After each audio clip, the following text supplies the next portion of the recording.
Good day. My name is Mark Woodworth. Welcome to another edition of Lodging Insights.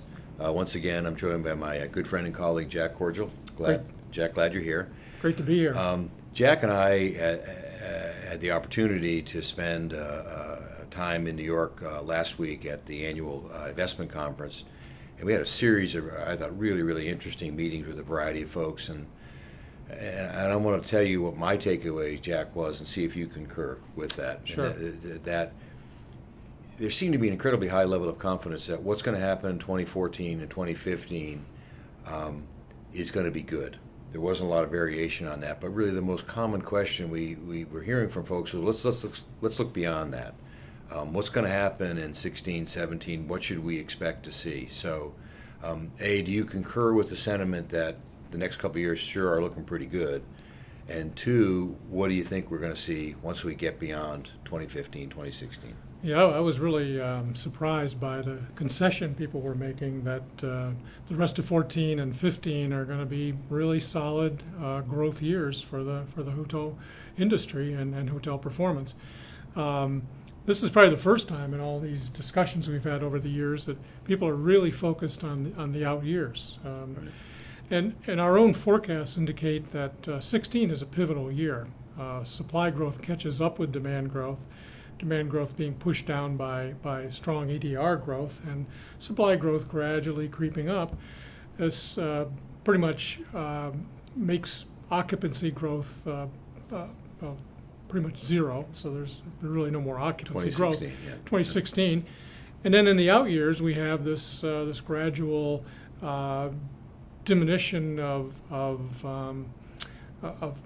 occupancy and demand, and supply continues to hold strong at a little bit above the long-run average.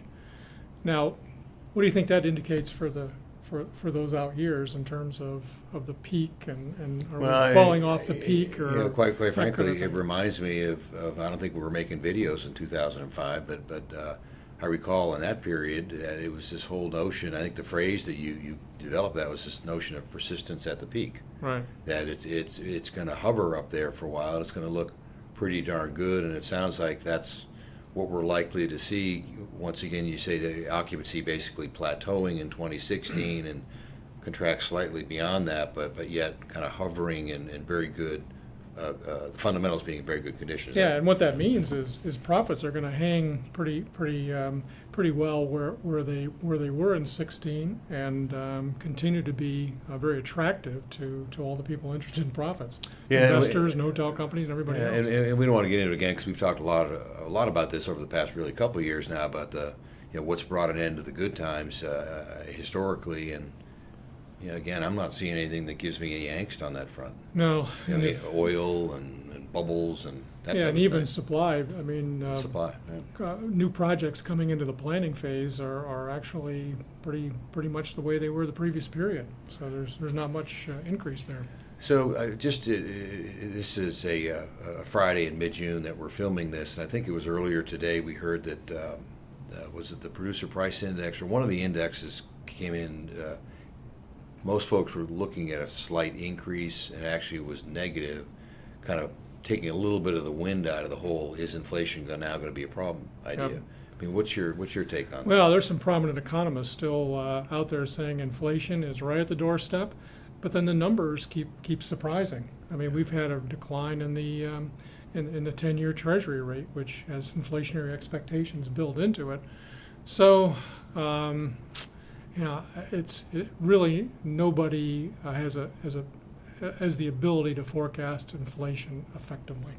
Well, I think related to that thought is if you look at our ADR growth estimates going forward, and in nominal terms, it's nice, very attractive, certainly well above long-run average nominal growth in ADR.